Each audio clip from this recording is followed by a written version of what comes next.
Halo teman-teman, apa kabar? Semoga kita semua dalam keadaan sehat walafiat ya.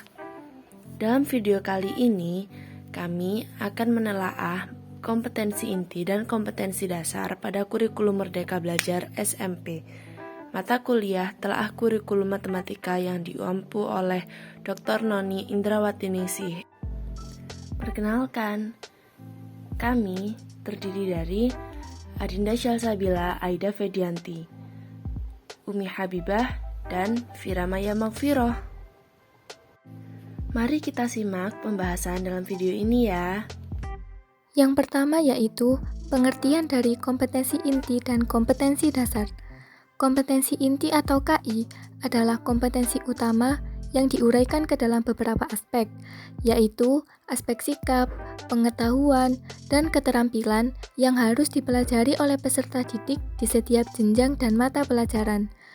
Kompetensi atau KD sendiri adalah sejumlah kemampuan yang harus dikuasai peserta didik dalam mata pelajaran tertentu sebagai rujukan penyusun indikator kompetensi. Selanjutnya, kami akan menelaah kompetensi inti dan kompetensi dasar dari bab pola bilangan, koordinat kartesius, serta relasi dan fungsi. Untuk bab yang pertama yaitu bab pola bilangan, kompetensi inti dari bab pola bilangan yaitu KI 3, memahami dan menerapkan pengetahuan yang faktual, konseptual, dan prosedural berdasarkan rasa ingin tahunya tentang ilmu pengetahuan, teknologi, seni, budaya terkait fenomena dan kejadian tampak mata. KI 4, mengolah, menyaji, dan menalar dalam ranah konkret dengan menggunakan, mengurai, merangkai, memodifikasi, serta membuat, dan ranah abstrak dengan menulis, membaca, menghitung, menggambar, serta mengarang sesuai dengan yang dipelajari di sekolah dan sumber lain yang sama dalam sudut pandang atau teori. Selanjutnya, kompetensi dasar pada bab pola bilangan yaitu 3.1, membuat generalisasi dari pola pada barisan bilangan dan barisan konfigurasi objek. 4.1, menyelesaikan masalah yang berkaitan dengan pola pada barisan bilangan dan barisan konfigurasi objek. Indikator pencapaian kompetensi pada kompetensi dasar 3.1, yaitu 3.1.1, mengidentifikasi pola atau aturan pada barisan bilangan. Di sini, kata mengidentifikasi merupakan kata kerja operasional pada C1. Kemudian, 3.1.2 menentukan suku berikutnya dari pola bilangan. Kata menentukan merupakan kata kerja operasional pada C3. 3.1.3 memodifikasi pola barisan bilangan menjadi suatu persamaan. Kata memodifikasi terdapat pada kata kerja operasional C3. 3.1.4 menentukan persamaan dari suatu konfigurasi objek. Kata menentukan terdapat pada kata kerja operasional pada C3. 3.1.5 menentukan banyak objek pada pola bilangan. Kata menentukan terdapat pada kata kerja operasional pada C3. Selanjutnya yaitu materi pembelajaran pada kompetensi dasar 3.1. Yang pertama, pola atau aturan pada barisan bilangan. Kemudian, suku berikutnya dari pola bilangan. Yang ketiga, pola barisan bilangan menjadi suatu persamaan. Yang keempat, persamaan dari suatu konfigurasi objek. Dan yang terakhir, banyak objek pada pola bilangan. Sedangkan kegiatan pembelajaran yang terdapat pada kompetensi dasar 3.1 yaitu mencermati konteks yang terkait pola bilangan, misal penataan nomor alamat rumah, penataan nomor ruangan, penataan nomor kursi, dan lain-lain. Kemudian, mencermati konfigurasi objek yang berkaitan dengan pola bilangan. Dan yang terakhir, mencermati keterkaitan antar suku-suku pola bilangan atau bentuk-bentuk pada konfigurasi objek. Indikator pencapaian kompetensi pada kompetensi dasar 4.1, yaitu 4.1.1, membangun susunan berikutnya pada barisan bilangan. Kata membangun merupakan kata kerja operasional pada C3. 4.1.2 menerapkan pola bilangan tertentu dengan benda di sekitar. Kata menerapkan merupakan kata kerja operasional pada C3. 4.1.3 menentukan persamaan pola dan jumlah barisan bilangan. Kata menentukan merupakan kata kerja operasional pada C3. 4.1.4 memecahkan masalah yang berhubungan dengan pola bilangan. Kata memecahkan merupakan kata kerja operasional pada C4. Selanjutnya yaitu materi pembelajaran pada kompetensi dasar 4.1. Yang pertama, susunan berikutnya pada barisan bilangan. Kemudian, pola bilangan tertentu dengan benda di sekitar. Yang ketiga, persamaan pola dan jumlah barisan bilangan. Dan yang terakhir, masalah yang berhubungan dengan pola bilangan. Sedangkan kegiatan pembelajaran pada kompetensi dasar 4.1 yaitu melakukan eksperimen untuk mengeneralisasi pola bilangan atau konfigurasi objek, kemudian memecahkan masalah yang berkaitan dengan pola bilangan, dan yang terakhir menyajikan hasil pembelajaran tentang pola bilangan. Tujuan pembelajaran pada bab pola bilangan yaitu setelah mempelajari materi ini, siswa diharapkan dapat memahami pola pada barisan bilangan, kemudian menyelesaikan masalah yang berkaitan dengan pola pada barisan bilangan. Yang ketiga, memahami pola pada barisan konfigurasi objek. Dan yang terakhir, menyelesaikan masalah yang berkaitan dengan pola pada barisan konfigurasi objek. Bab 2. Koordinat Kartesius. Kompetensi inti. 3. Memahami dan menerapkan pengetahuan faktual, konseptual, dan prosedural berdasarkan rasa ingin tahunya tentang ilmu pengetahuan, teknologi, seni budaya terkait fenomena dan kejadian tampak mata. 4. Mengolah, menyaji, dan menalar dalam ranah konkret, menggunakan, mengurai, merangkai, memodifikasi, dan membuat, dan ranah abstrak, menulis, membaca, menghitung, menggambar, dan mengarang, sesuai dengan yang dipelajari di sekolah. Kompetensi dasar pada bab 2. 3.2.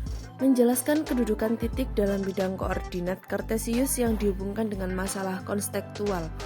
4.2. Menyelesaikan masalah yang berkaitan dengan kedudukan titik dalam bidang Kartesius. Indikator pencapaian kompetensi 3.2. 3.2.1. Mengidentifikasi letak dari sebuah titik. 3.2.2. Menentukan koordinat titik setelah digeser. 3.2.3. Mendiagnosis posisi titik terhadap titik asal 0,0 dan materi pembelajaran 3.2. Yang pertama, pengertian sistem koordinat Kartesius. Yang kedua, posisi sumbu X dan sumbu Y. Yang ketiga, posisi titik terhadap sumbu X dan sumbu Y. Yang keempat, posisi titik terhadap titik 0,0 di titik tertentu A, B. Indikator pencapaian kompetensi 4.2. 4.2.1. Menentukan posisi garis yang sejajar. 4.2.2. Menentukan posisi garis yang memotong tidak tegak lurus sumbu X dan sumbu Y. 4.2.3. Memecahkan materi pembelajaran 4.2. Yang pertama, posisi garis terhadap sumbu X dan Y. Yang kedua, posisi garis melalui sebuah titik. Yang ketiga, jarak antara satu titik dengan titik yang lain. Kegiatan pembelajaran pada bab 2. Mengamati. Guru meminta siswa untuk mengamati, mencermati gambar yang diberikan guru dan menjawab pertanyaan. Menanya. Guru mendorong siswa untuk mengajukan pertanyaan. Guru membagi siswa menjadi beberapa kelompok dan mengerjakan lembar diskusi. Mengeksplorasi. Siswa berdiskusi sesuai dengan petunjuk yang tertera pada lembar diskusi. Guru mengawasi kegiatan siswa. Mengasosiasi. Melalui diskusi dalam kelompok, siswa menganalisis, menalar, menyimpulkan informasi yang telah diperoleh. Mengomunikasikan. Setelah siswa selesai berdiskusi, salah satu kelompok yang terpilih secara acak mempresentasikan hasil diskusi. Siswa yang tidak presentasi memberi komentar, sanggahan, ataupun pendapat. Tujuan pembelajaran bab 2: menjelaskan pengertian sistem koordinat Kartesius, memahami posisi titik terhadap sumbu X dan sumbu Y, memahami posisi titik terhadap titik asal 0,0 dan titik tertentu A, B, dan memahami posisi garis terhadap sumbu X dan sumbu Y. Bab 3: Relasi fungsi. Kompetensi inti pada bab 3. 3. Memahami dan menerapkan pengetahuan faktual, konseptual, dan prosedural berdasarkan rasa ingin tahunya tentang ilmu pengetahuan, teknologi, seni, dan budaya terkait fenomena dan kejadian tampak mata. Yang keempat, mengolah, menyaji, dan menalar dalam ranah konkret, menggunakan, mengurangi, merangkai, memodifikasi, dan membuat, dan ranah abstrak, menulis, membaca, menghitung, menggambar, dan mengarang, sesuai dengan yang dipelajari di sekolah dan sumber lain yang sama dalam sudut pandang atau teori. Berikutnya, kompetensi dasar bab 3. 3.3 mendeskripsikan dan menyatakan relasi dan fungsi dengan menggunakan berbagai representasi, kata-kata, tabel, grafik, diagram, dan persamaan. 4.3 menyelesaikan masalah yang berkaitan dengan relasi dan fungsi dengan menggunakan berbagai representasi. Selanjutnya, indikator pencapaian kompetensi 3.3. 3.3 1. Menjelaskan pengertian relasi fungsi. C1. 3.3.2 menyatakan relasi dalam bentuk diagram panah, pasang, berurutan, dan grafik Kartesius. C1. 3.3.3 menyatukan fungsi dalam bentuk diagram panah, pasangan berurutan, persamaan fungsi, tabel, dan grafik Kartesius. C1. 3.3.4 mengidentifikasi rumus fungsi suatu fungsi linear. C1. 3.3.5 menghitung banyaknya fungsi yang mungkin dari himpunan A ke himpunan B. C2. 3.3.6 menentukan koresponden satu-satu. C3. 3.3.7 mengkalkulasi banyaknya korespondensi satu-satu yang mungkin dari himpunan A ke himpunan B. C3. Berikutnya, materi pembelajaran 3.3. Yang pertama ada pengertian sistem relasi dan fungsi. Yang kedua, cara menyatakan relasi dalam bentuk diagram panah, pasangan berurutan, dan grafik Kartesius. Yang ketiga, cara menyatakan fungsi dalam bentuk diagram panah, pasangan berurutan, persamaan fungsi, tabel, dan grafik Kartesius. Yang keempat, ada identifikasi rumus fungsi linear. Yang kelima, banyaknya fungsi yang mungkin dari himpunan A ke himpunan B. Yang keenam, fungsi korespondensi satu-satu. Dan yang terakhir, banyaknya korespondensi satu-satu yang mungkin dari himpunan A ke himpunan B. Selanjutnya ada kegiatan pembelajaran 3.3. Yang pertama ada mencermati peragaan atau kegiatan sehari-hari yang berkaitan dengan relasi dan fungsi. Yang kedua ada mencermati beberapa relasi yang terjadi di antara dua himpunan. Yang ketiga ada mencermati cara menyajikan fungsi dalam bentuk diagram, pasangan berurutan, dan grafik Kartesius. Yang keempat, mengidentifikasi dan menemukan rumus fungsi suatu fungsi linear. Yang kelima, menghitung banyaknya fungsi yang mungkin dari himpunan A ke himpunan B.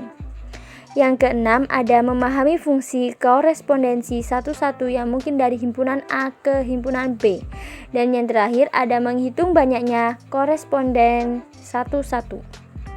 Selanjutnya ada indikator pencapaian kompetensi 4.3. 4.3.1 menganalisis suatu masalah mengenai penyajian relasi dalam bentuk diagram panah, pasangan berurutan, dan grafik Kartesius. C4. 4.3.2.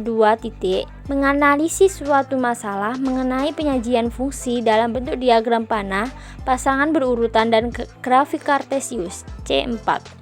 4.3.3. Menganalisis masalah nyata yang terkait dalam bentuk dan nilai fungsi. C4. Dan yang terakhir ada 4.3.4. Menganalisis masalah mengenai koresponden 1-1. C4. Berikutnya ada materi pembelajaran 4.3. Yang pertama ada penyelesaian suatu masalah mengenai penyajian relasi dalam bentuk diagram panah, pasangan berurutan, dan grafik kartesius. Yang kedua, penyajian fungsi dalam diagram panah, pasangan berurutan, dan grafik kartesius. Yang ketiga ada permasalahan nyata yang terkait dengan bentuk dan nilai fungsi. Yang terakhir, permasalahan nyata yang terkait dengan fungsi korespondensi 1-1. Dan yang terakhir ada kegiatan pembelajaran 4.3. Yang pertama ada menyajikan penyelesaian permasalahan mengenai relasi dalam bentuk diagram panah, pasangan berurutan, dan grafik kartesius. Selanjutnya menyajikan penyelesaian permasalahan mengenai fungsi dalam bentuk diagram panah, pasangan berurutan, dan grafik kartesius. Yang ketiga ada menyelesaikan suatu permasalahan nyata terkait dengan bentuk bentuk dan nilai fungsi. Yang terakhir ada menyelesaikan suatu permasalahan nyata terkait dengan fungsi korespondensi 1-1. Berikut adalah kata kerja operasional menurut taksonomi Bloom. Sekian video pembelajaran dari kami. Terima kasih.